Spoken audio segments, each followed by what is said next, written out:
Queremos saudar todas as nossas irmãs e irmãos dispersos um pouco por este país, mas queremos saudá-los em nome de Cristo e agradecer a vossa presença aqui conosco.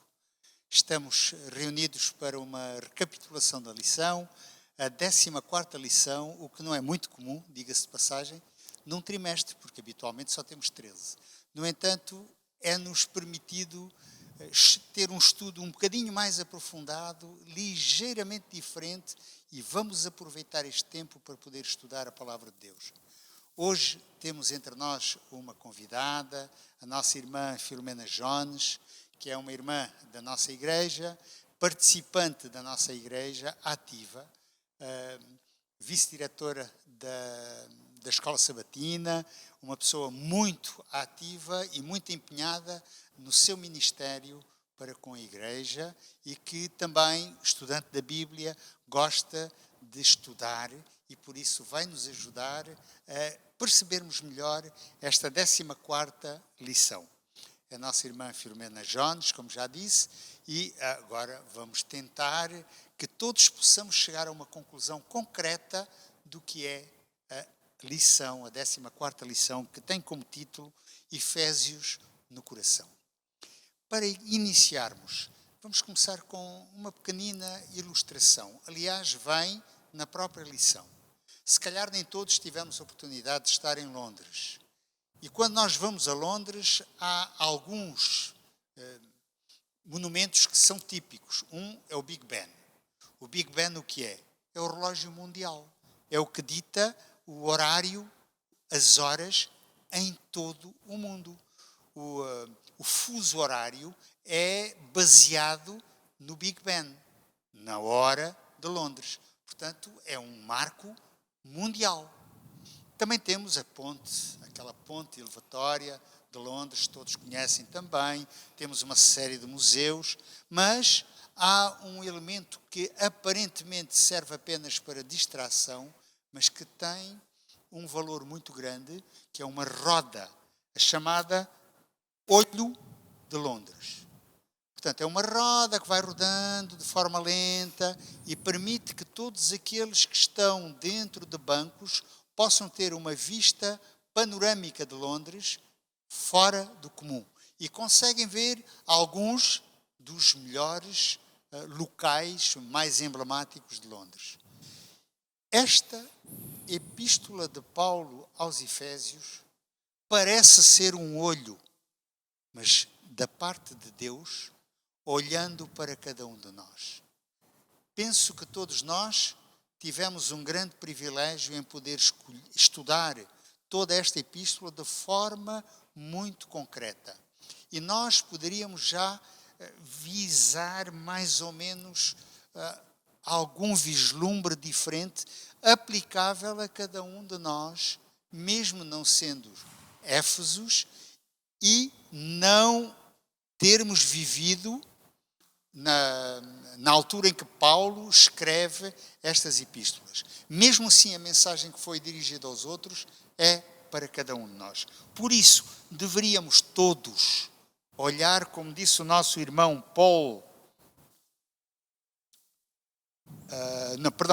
Tom Wright, que diz o seguinte: a epístola aos Efésios relaciona-se com o resto das epístolas de Paulo como o famoso olho de Londres. Não é mais longo ou mais completo dos seus escritos, mas oferece uma visão arrebatadora de toda a paisagem. A partir daqui, ao rodar a roda, obtém-se uma vista rápida de um tema após outro. E então vamos tentar recapitular um pouco o que foi a epístola de Paulo aos Efésios. Eu gostaria de convidar a irmã Filomena Jones a poder introduzir e falar um pouco sobre o primeiro capítulo. Um capítulo muito interessante que nos dá já uma série de informações que penso eu que nos vai ajudar a compreender melhor o autor verdadeiro desta epístola. Olá, Filipe. Obrigada pelo convite desde já. Sim, o autor deste trimensário diz-nos que alguém já tinha descrito a Epístola de Efésios como sendo aqui os Alpes do Novo Testamento. Todos nós sabemos que os Alpes são os pontos mais altos do nosso planeta. Paulo, na Epístola aos Efésios, no capítulo 1, leva-nos a esses pontos mais altos, para que possamos ter uma visão abrangente, para que possamos lá do alto perceber o que é que se está a passar. Ou seja, é como se os nossos olhos estivessem abertos. Depois, aqui na lição do domingo, pergunta-nos aqui que picos nós vemos ao lermos Efésios 1, e eu não vou ler todo o capítulo de Efésios 1, porque seria muito longo e com certeza lá em casa já leram, mas aqui vemos, ele pergunta-nos que picos nós vemos. E eu descobri aqui alguns picos que queria efetivamente nomear. Vou começar aqui em Efésios 1:4, que nos diz assim: como também nos elegeu ele antes da fundação do mundo, para que fôssemos santos e irrepreensíveis diante dele em amor. Aqui, antes da fundação do mundo, Deus criou um plano para nós de salvação e redenção, que está acessível a toda a humanidade, judeus e gentios. Basta crer mediante a fé. Sabemos que nosso Senhor Jesus Cristo foi àquela cruz do Calvário comprar esta nossa salvação. Depois, o que é que nos diz aqui? Se formos que fomos eleitos, não somos eleitos por sermos melhores ou piores, fomos eleitos porque aceitámos o sacrifício de Jesus na cruz do Calvário. Ele pagou um preço por nós e isto é o mínimo que podemos fazer por ele. Amá-lo, respeitá-lo e honrá-lo. Temos aqui outro ponto alto que eu descobri, que é, passamos para o versículo 13 e 14 do capítulo 1, que nos diz assim, que eu também gostava de realçar. Em quem também vós estáis, depois que ouvistes a palavra da verdade, o evangelho da vossa salvação, e tendo nele também crido, fostes selados com o Espírito Santo da promessa, o qual é o penhor da nossa herança para a redenção da possessão de Deus, para o louvor da sua glória. Ora, o que é que acontece aqui? Porque estamos em Cristo, temos que honrar Cristo, estarmos em Cristo e sermos selados pelo Espírito Santo. É isso que Deus quer de nós. E agora passamos aqui também para 2 versículos, que é o 9 e o 10, que eu também acho fundamentais como picos que podemos analisar. Descobrindo-nos o mistério da sua vontade, segundo o seu beneplácito, que propusera em si mesmo de tornar a congregar em Cristo todas as coisas, na dispensação da plenitude dos tempos, tanto as que estão no céu como as que estão na terra. O que é que isto aqui nos diz? Diz-nos que existe um mistério que foi da vontade de Deus, que antes era pouco revelado e tornou-se agora no que podemos designar um segredo aberto. Foi como se Paulo descobrisse, foi-lhe revelado a Paulo, não é? Deus, na sua infinita bondade, revelou esse mistério a Paulo. E o que é que Paulo faz? Cria aqui nesta missão, uma missão pública, e empenha-se nesta missão de levar a palavra de Deus e de proclamar que os gentios também são aqui herdeiros desta herança, que não só os judeus que foram primeiramente chamados seriam herdeiros, mas todo o resto do mundo, todos aqueles que aceitem Jesus pela sua graça. Portanto, neste primeiro ponto, há para mim um tema central. É sempre chamar a atenção para quem? Para Jesus, sermos abençoados por Jesus Cristo. Exatamente. Existe o tal plano antes da fundação do mundo, como já lemos aqui em Efésios 1, 9 e 10, e depois temos aqui Cristo novamente, todas as coisas do céu como as da terra, tudo unido novamente em Jesus Cristo, como devia ter sido desde o início.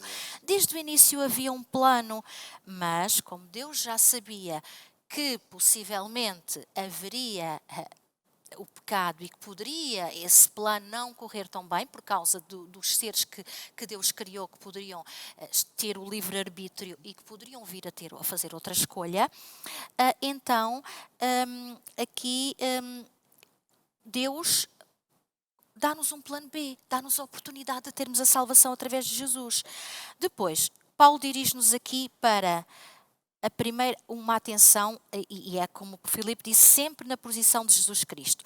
Ele ocupava, primeiro Jesus Cristo ocupava nos céus, depois no seio do Pai, Ele ocupava os céus no seio do Pai. Em seguida, apresentam-o a renunciar à sua glória. Jesus veio ao mundo a renunciar à sua glória e saiu das cortes celestiais, sujeitando-se aqui voluntariamente às condições humanas e vindo a este mundo.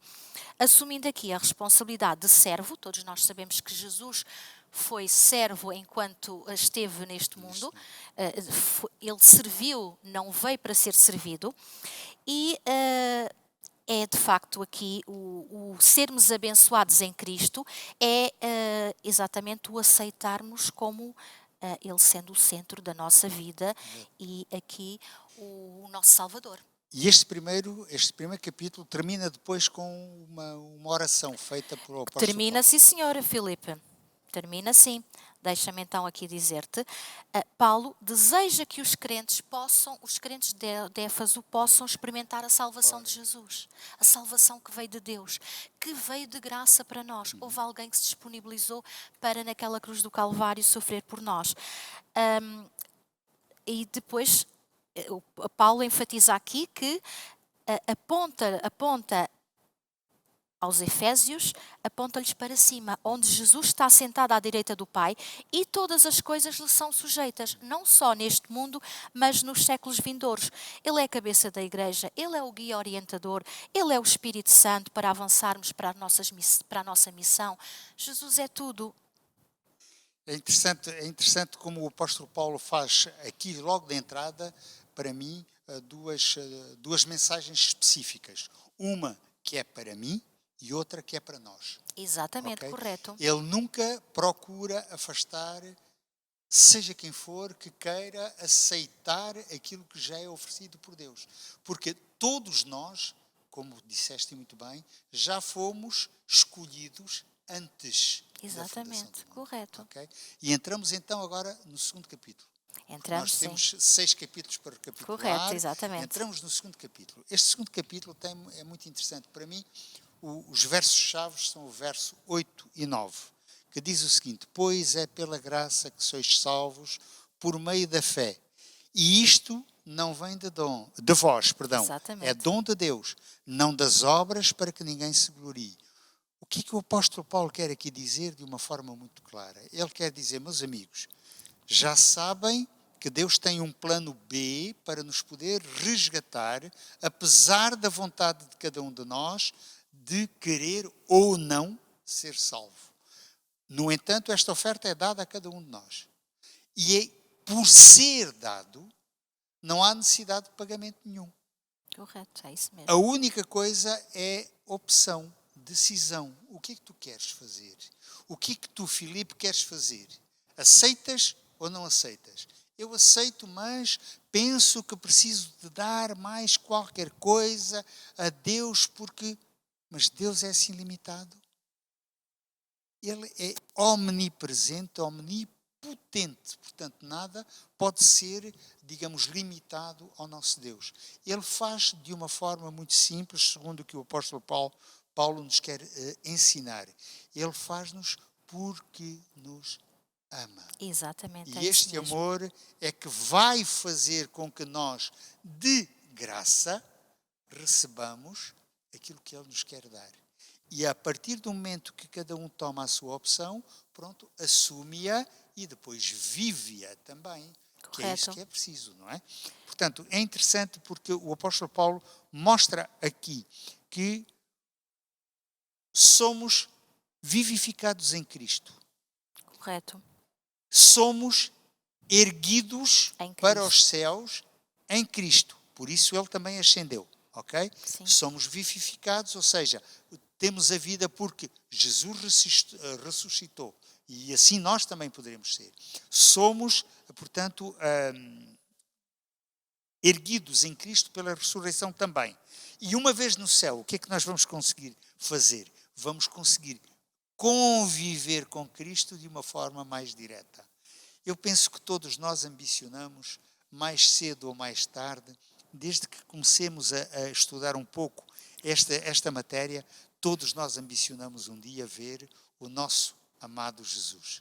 Eu penso que todos nós somos tocados por isso. Eu creio que sim. E o apóstolo Paulo continua dizendo, só há uma forma de nós podermos fazer, é mão na mão com Cristo. Exatamente. Ou seja, tornar-nos um em Cristo. É mais um convite que Ele faz a cada um de nós. E voltamos a ver Cristo no centro de tudo. Sem Jesus, nós não teríamos qualquer hipótese de resgate, qualquer hipótese de voltar atrás. E não há nada que possamos fazer, Filipe, nada mesmo. Nada podemos fazer.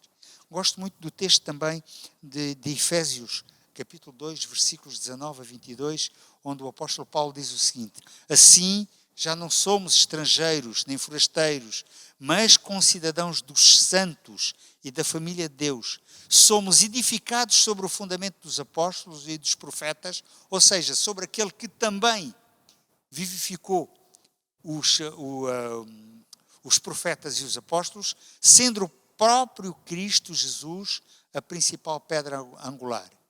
E agora o versículo 21, que é tão interessante, que diz o seguinte: nele, em Cristo, todo o edifício bem ajustado cresce para se tornar templo santo no Senhor. Ou seja, aqueles que nos fixamos em Cristo, tornamo-nos santos em Jesus. Criamos aqui um novo templo. Ou seja, quando Jesus construiu algo, e esse algo foi também um novo templo composto por nós crentes. Exatamente. Tu, eu, o Exatamente. Filipe, eu e todos os nossos Todos irmãos que nos assistem lá em casa. Exatamente, todos aqueles que aceitam. E os gentios antes eram excluídos aqui das igrejas, hoje eles são parte integrante das igrejas. E todos nós, em unidade, construímos um templo santo no Senhor Jesus. E é exatamente este, para mim, a continuidade de praticamente toda a epístola de Paulo aos Efésios. Não é? E vemos isto já no capítulo 3 também. Capítulo 3 é também mais um prolongar do 2. Somos a igreja do Deus vivo. Paulo teve a importante tarefa de pregar aos gentis, todos nós sabemos, não é? Ele fez daquela missão a sua missão de vida, a missão de pregar aos gentis, de levar a palavra de Deus. E o capítulo 3 de Efésio, Paulo mostra-nos o benefício e a importância de fazer parte de uma igreja. Ao longo dos estudos do estudo de Efésios, chegamos a compreender coisas importantes sobre o plano ou mistério de Deus. Eu vou ler aqui então 3 pontinhos que temos aqui na lição do dia de terça-feira, que nos diz assim: na eternidade, Deus concebe o mistério, ou o plano sobre a igreja, foi lá na eternidade, foi antes da criação. Depois, mediante a vida e a morte de Jesus, esse plano tão longamente escondido, ele é realizado, ou seja, Jesus vem à Terra concretizar esse plano, realizar esse plano, e por revelação, Paulo fica a conhecer o tal mistério da igreja e o espantoso facto de que os gentios também devem ser parte integrante nesta igreja. Paulo participa então avidamente na disseminação destas boas novas como pregador aos gentios. Ou seja, o que é que acontece aqui? A oração de que Paulo faz pelos Efésios também pode ser aplicada ao dia de hoje e a todos nós. Reparem na oração que Paulo faz aos Efésios. Vou ler-vos então aqui Efésios 3, 16 a 21. Vamos então aquilo de passar. Diz-nos assim, eu não preciso ler aqui na Bíblia, tenho aqui no meu tablet. Estamos a ler, pelo menos eu estou a ler a Bíblia Ferreira de Almeida, agora estavam a falar o nome Ferreira de Almeida, revista e atualizada. Para que, segundo as riquezas da sua glória, vos conceda que sejais corroborados com poder pelo seu Espírito no homem interior, para que Cristo habite pela fé no nosso coração, a fim de, estando arraigados e fundados em amor, poderdes perfeitamente compreender com todos os santos qual seja a largura e o comprimento e a altura e a profundidade, e conhecer o amor de Cristo, que excede todo o entendimento, para que sejais cheios de toda a plenitude de Deus. Paulo pede aqui a Deus que sejamos cheios de toda a plenitude de Deus, para podermos compreender todos juntos. É unidade, é união. Sempre foi o objetivo de Deus unir. Sempre foi. Agora, de uma forma geral, a desunião surge também do ser humano. Okay? Infelizmente, sempre sim. Do ser humano. Exatamente. Obviamente, por influência de alguém que não gosta que esta união se concretize. No entanto, o apóstolo Paulo diz que esta unidade não é necessário que eu me transforme para poder integrar. Eu tenho que me integrar e essa integração é que vai cimentar essa unidade que nós temos uns com os outros e com aquele que é o Senhor da unidade, que é Deus. Que é Jesus. Isso mesmo. Só uma igreja unificada e cheia do Espírito Santo consegue levar à frente a obra e cumprir a obra que temos para fazer e que estamos à espera que seja concluída para que o Senhor Jesus possa vir, não é? É disso que aqui o Somos uma Igreja do Deus Vivo nos fala. Exatamente. E é interessante porque depois de estarmos todos unidos, não quer dizer que todos nós tenhamos que fazer a mesma tarefa. Certo, exatamente. Se nós imaginarmos um corpo humano, bom, aí estamos a falar um pouco da minha área, não é? É exatamente, Filipe. Nós temos diversos órgãos, cada um com uma função muito específica, cada um com uma tarefa que deve ser cumprida, porque quando um dos órgãos não cumpre a sua tarefa, quem é que sofre? O corpo todo. O corpo todo. É como se nós fôssemos os tendões e os ligamentos. Nem mais. Mas estamos ali, exatamente, ali Agora, a uniformizar. Imagina, Filomena, que os tendões e os ligamentos funcionam, mas estão inflamados. Quem é que vai sofrer? É o corpo todo. Todo o corpo, exatamente. É o corpo todo, não é? Portanto, é exatamente isto que ele diz. É interessante que nos primeiros 3 capítulos o apóstolo Paulo fala do conceber o corpo. O corpo está feito. Quem é que faz parte do corpo? Todas as pessoas. Sejam eles judeus, sejam eles romanos, sejam eles gregos, sejam eles os chamados gentios, aqueles que não tinham uma nação mais reconhecida, ok? Fosse quem fosse, todos podem integrar este corpo. Agora, uma vez integrados, cada um tem a sua missão. Por isso é que ele diz, uns servem para apóstolos, exatamente. Outros servem para pastores, outros servem para ministradores, outros servem para servos, ponto. Esses também são importantes. Todos são importantes. Todas as pessoas no corpo de Cristo são importantes, mais. Exatamente. E no corpo da igreja também. Isto, no fundo, formar a igreja, que é o templo de Deus, que é o corpo de Deus sobre a terra. Não é? Portanto, cada elemento é fundamental. E não podemos pensar que eu sou dispensável. Não. Eu não sirvo. Todos nós servimos. Por exemplo,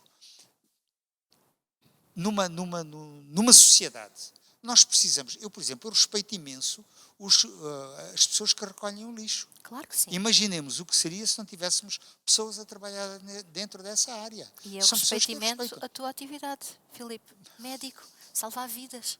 Salvar não é tanto, mas enfim, ajudar que as pessoas pelo menos não adoeçam. Sim, exatamente. A minha tarefa é mais essa, não é? Eu estou mais dentro da medicina preventiva do que propriamente só Todos curativa, nós mas a curativa também. temos... É verdade. E agora, isto é uma missão que cabe a todos. Por isso é que cada um deve primeiro encontrar o seu dom, saber qual é a sua potencial tarefa e uma vez descoberta a sua tarefa, agora aí empenhar-se de alma e coração. Correto. Não é? Dentro deste corpo que é a igreja, deste corpo que é a representação de Cristo sobre a terra. Porque são esses que vão poder testemunhar para outros. Isto é outra abordagem também muito interessante, a questão da missão que nós poderemos ter. Aliás, assim, enfim, eu já dei um lamiré no próximo trimestre e vamos também ter um estudo muito interessante. Por isso, é mais um incentivo para que cada um de nós se empenhe em estudar a lição.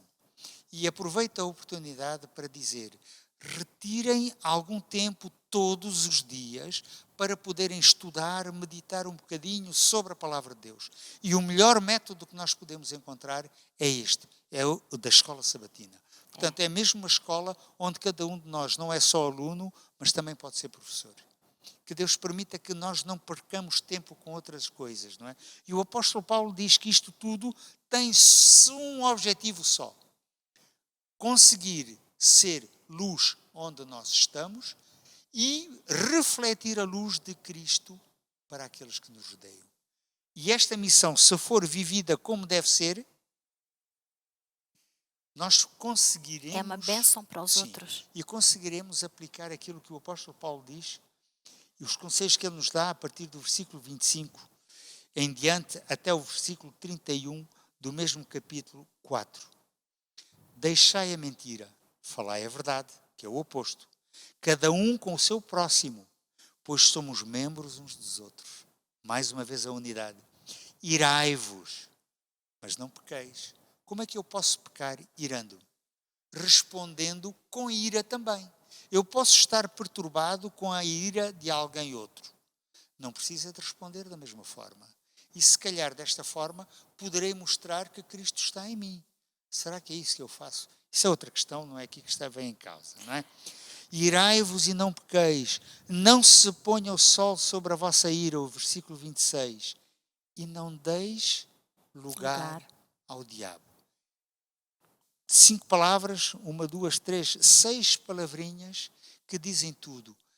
A causa é dar lugar ao diabo. Se fizermos assim, estamos a fechar o nosso corpo para tornar-nos templo do Espírito Santo.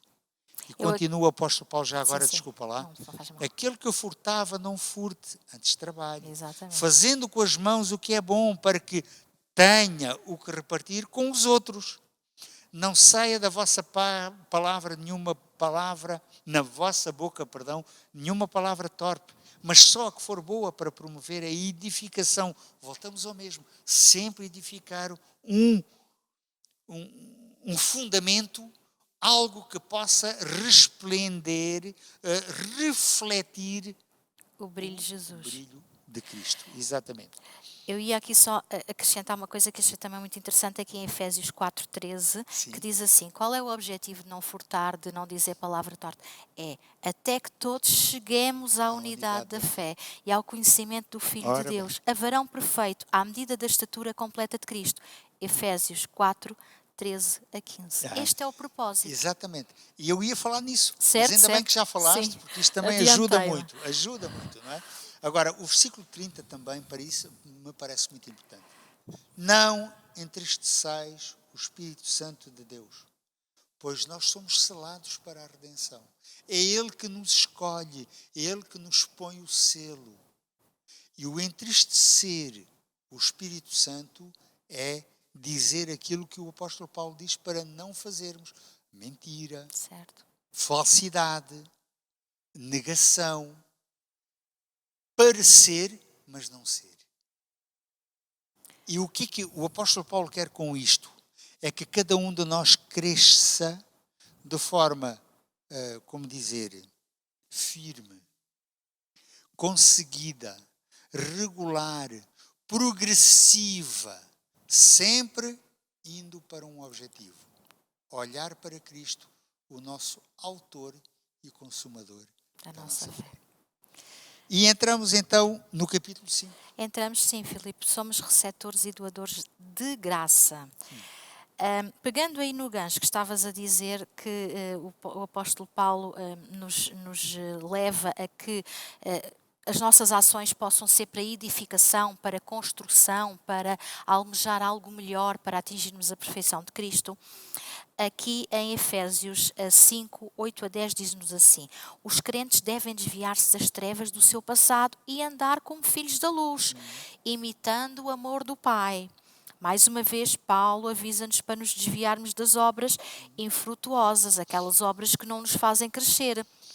Porque, sendo uma igreja unificada em Cristo e no seu grande amor podemos suportar-nos uns aos outros.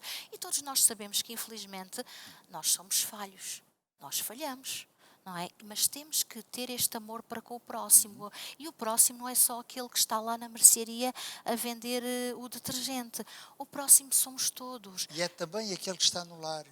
Exatamente, é aquele que também está no lar. Aquele que às vezes nós não tomamos tanto atenção, como uma vez o Davi aqui explicou. Parece que no nosso lar nós nos desleixamos um pouquinho mais, mas não o podemos fazer. Temos que, no nosso lar, transmitir efetivamente também o amor de Deus. E em Efésios 4:32, Paulo diz-nos aqui: antes seja sede uns para com os outros benignos, misericordiosos, perdoando-vos uns aos outros, como também Deus vos perdoou em Cristo. Infelizmente, em muitas igrejas, isto não acontece. E nós temos que ter isto em atenção, temos que estar em unidade e temos que nos perdoar uns aos outros, Sem dúvida. suportar-nos uns aos outros em paciência e paz. Esses são os frutos do Espírito. Efésios 5 diz: sede imitadores de Deus, filhos amados, como eu já li há pouco. Andai em amor, como também Cristo vos amou e se entregou a si mesmo por nós, em oferta e sacrifício a Deus em cheiro suave. Imitar Deus é aqui amar, dar amor. Em vez de uma palavra menos boa, transmitir uma palavra de coragem, de fé, sermos empáticos. E o interessante disto tudo é quando nós damos amor, como estavas a dizer, recebemos também. Há um retorno. E agora, a propósito, desculpa lá só, isto é assim, é Não, algo não. muito pessoal Não. que se passou Podes esta semana. Estava a falar com alguém e iniciar uma tarefa com um paciente e toco o meu telefone, era a minha esposa. E eu falei com ela e ela tinha, enfim, pedia-me um favor de qualquer coisa e eu falei com ela e disse: está bem, minha querida, está bem, meu amor, está bem, não sei o que mais. E depois a senhora olhou assim para mim: doutor, eu desculpe, nunca parece ter ouvido alguém falar desta maneira. Eu sei que o doutor já está casado há muito tempo e ainda tem palavras desta ordem. E eu disse, mas eu abri os olhos para a senhora como admirado e perguntei: então como é que eu deveria tratar a pessoa que por um lado é que me atura mais, por outro lado é que me ajuda mais? É em quem eu posso mais confiar. É isso mesmo. O facto de estar muito tempo com essa pessoa não quer dizer com isso que ela deixou de ter o valor que tinha antigamente. Para mim tem crescido o valor. É isto que Deus, a meu ver, também vê em nós. A tua proximidade, a minha proximidade para com Cristo, aumenta o meu valor e Jesus vê de uma forma diferente como valeu a pena ter um dia morrido por mim. Exatamente. E Ele seguramente vai retornar tudo quanto nós possamos dar a Deus e ao nosso próximo, mas muito multiplicado. E seremos muito mais, como dizer, receptores, vamos receber muito mais do que aquilo que nós damos. Isso não tem. Mas eu percebo e aquilo que a senhora disse, que Filipe, porque infelizmente o mundo está habituado àquilo que a senhora não está habituada a essas palavras. Por isso é que temos que ser a luz do mundo e o sal da terra. Exatamente. Mostrar aos outros aqui estes comportamentos que no fundo deviam ser os comportamentos naturais e os comportamentos para quais Deus nos criou. Exatamente. Quando fundou o mundo. E, infelizmente, por causa do pecado, não é, Exatamente. não é? Exatamente. Depois, aqui, no dia de quinta-feira, achei tão interessante quando Paulo nos dá aqui uma advertência para não sermos como os demais do mundo e neste caso, Paulo deixa-nos aqui, diz-nos que devemos ser imitadores de Deus e não basta amar só o próximo que nos faz bem. Temos de amar até os nossos inimigos, aqueles que nos fazem mal e aqueles que nos desejam a morte. E depois, em Mateus, diz-nos assim, Mateus 5, 43 a 48, diz-nos assim: ouvistes que foi dito, amarás o teu próximo e aborrecerás o teu inimigo? Eu, porém, vos digo, amai a vossos inimigos, bendizei os que vos maldizem, fazei bem aos que vos odeiam e orai pelos que vos maltratam e vos perseguem. Porquê? Porque senão, e agora vou passar aqui para o verso 46, porque se amardes os que vos amam, que galardão tereis? Pois, que diferença faz? Não fazem também os publicanos também, não fazem os publicanos também o mesmo? E se saudares unicamente os vossos irmãos, que fazeis demais? Não fazem também os publicanos assim? Sede vós, pois, perfeitos, como perfeito é o vosso Pai que está nos céus. É verdade. E isto é muito interessante porque isto leva-nos, para mim também, a outro ponto muito interessante, que é aquilo que nós podemos transmitir, e vamos entrar já na última parte da nossa lição. De sexta-feira, sim. Perdão. O que nós podemos transmitir àqueles que estão mais próximos de nós. Que são quem? O nosso núcleo familiar mais próximo. Filhos, netos, o que é que eles veem em mim? Sim. E eu, quando falo em netos, sei do que falo, porque também já sou avô. Exatamente, Ok? sim. E gosto muito de ouvir quando uma das mães me diz: a minha filha não quer ir para a escola porque diz que prefere ir à casa da avó. Pois, claro. Por que será? Porque é bem tratada, porque é Porque amada. seguramente se sente bem naquele ambiente. Claro. É o mesmo que eu diria. Alegrei-me quando me disseram: olha, vamos à casa do Senhor. Porquê? Porque eu lá tenho o Senhor. Estou com o Senhor. É exatamente este tipo de ligação que o apóstolo Paulo quer que cada um de nós tenha de uma forma pessoal.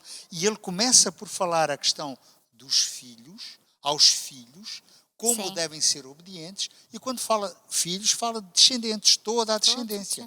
E mesmo aqueles que, no fundo, estão sob a nossa alçada, sob a nossa responsabilidade. Filhos físicos ou não. Okay? Todos esses, nós temos a responsabilidade de os encaminhar nos caminhos do Senhor. Agora, ele não fica só por aqui. Esta parte da lição é uma parte muito interessante do capítulo 6 de Efésios, que é a parte central, a armadura de Deus. Sim. Porque esta guerra não é contra um adversário semelhante a nós. É um adversário que tem outras potencialidades que nós não temos. É um adversário que está sempre pronto, primeiro, a destruir e depois é que vai ver a consequência. Não pensa na consequência, quer é ver a consequência. Exatamente. Daquilo que Porque faz. o que Paulo nos diz aqui é para estarmos preparados para a batalha do tempo do fim, mas não vamos avançar aqui com armas literais, não dúvida. vamos aqui com espingardas Sem nem com dúvida. espadas. Aqui, pelo contrário, Paulo tem vindo a enfatizar a unidade, a linguagem santificada, a brandura de coração. Essas são as nossas armas. Sem dúvida. É o que nós devemos fazer, é fazermos a batalha espiritual, Ora bem. mas com paz E onde é que contra o mal. encontramos essa armadura, então? Só em Deus. Só em Deus. Só em Deus. Só através daquilo que nos deixou. O que é que Exato. Deus nos deixou para cada um de nós agora, que ainda não estamos pessoalmente e personificados perante Deus? Sua palavra. A sua palavra. Não É temos essa a outra melhor alternativa. armadura, é a única armadura É a que única temos de que ter. nós temos. Agora, o que é que eu faço com a palavra de Deus? Uso-a. Pois, é isso. Desgasto as folhas, risco a minha Bíblia, sublinhando aquilo que eventualmente me chama mais a atenção. Dedico eu tempo à palavra todos os dias, como disseste há pouco, Filipe. Possível. Isso só é possível. Agora nós temos um privilégio maravilhoso. Maravilhoso privilégio de podermos estudar a palavra de Deus. E Deus deu-nos um dia uma mensagem, deixou uma mensagem aos pioneiros da nossa igreja.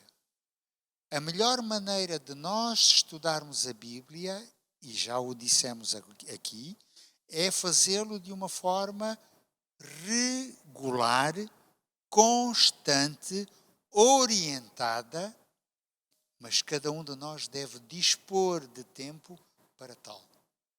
Não entra por acaso. E se alguém um dia perguntar: como é que tu sabes tanto da Bíblia? Como é que tu sabes tanto acerca do que a palavra de Deus diz? Nós podemos dizer com toda a autoridade: porque eu a estudo. E é importante refletir nisso. Exatamente. Se tiramos o Todos os tempo dias. para estudar a palavra de Deus, para o conhecer melhor. É Sem através dúvida. da palavra de Deus que nós Sem o podemos dúvida. conhecer. Sem Ele dúvida. deixou-nos isto para que nós o Sem possamos dúvida. conhecer. Sem dúvida. Nós não vivemos no tempo de Jesus. E o apelo de Paulo é esse mesmo.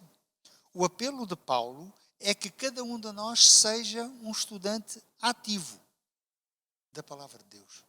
Esse estudo não pode ser de uma forma pessoal, estritamente pessoal, não ponho em causa, é capaz de ser talvez um bocadinho mais penosa do que quando nós temos uma organização que nos ajuda.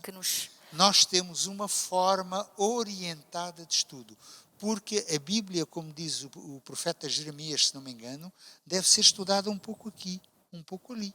Exatamente, não é como um livro que Não é começamos como um em livro Gênesis e qualquer. terminamos em Apocalipse. Exatamente. Não, ela deve ser. E existem planos de estudo anuais, que eu já fiz, em que todos os dias tens o objetivo de estudar aqueles capítulos Exatamente. e passas daqui para ali, Exatamente. não é Exatamente. sequencial. Exatamente. Exatamente. E isto deveria ser um objetivo, deveria ser uma prioridade na vida de cada um de nós. Nós estamos muito em breve a ver o nosso mestre voltar. Seguramente está mais próximo do que nós imaginamos. E este mestre tem um alvo a atingir. E esse alvo é cada um de nós.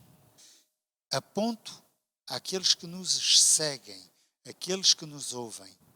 Vocês, cada um de vós, é um objetivo por quem Jesus também morreu. O resgate que está ao dispor daquele que já conhece a palavra de Deus é o mesmo para aquele que está a começar a querer estudar a palavra de Deus. Querida irmã, querido irmão, temos esta oportunidade, temos esta possibilidade, não vamos negligenciá-la. Não vamos perder tempo com coisas que por vezes nos afastam daquilo que é a vontade de Deus. Seguramente nós temos muito que nos pode distrair. Não olhemos para aquilo que não nos sobe para mais perto de Deus. Quanto mais próximos estivermos do que Deus nos ensina, seguramente mais alegres ainda estaremos quando um dia virmos o nosso grande mestre voltar nas nuvens dos céus. Que prazer será um dia, na eternidade, cada um de nós recordar estes momentos que passamos juntos. Assim permita Deus que possa ser a nossa experiência. É a nossa oração, Filomena e Filipe. Que Deus vos abençoe. Amém.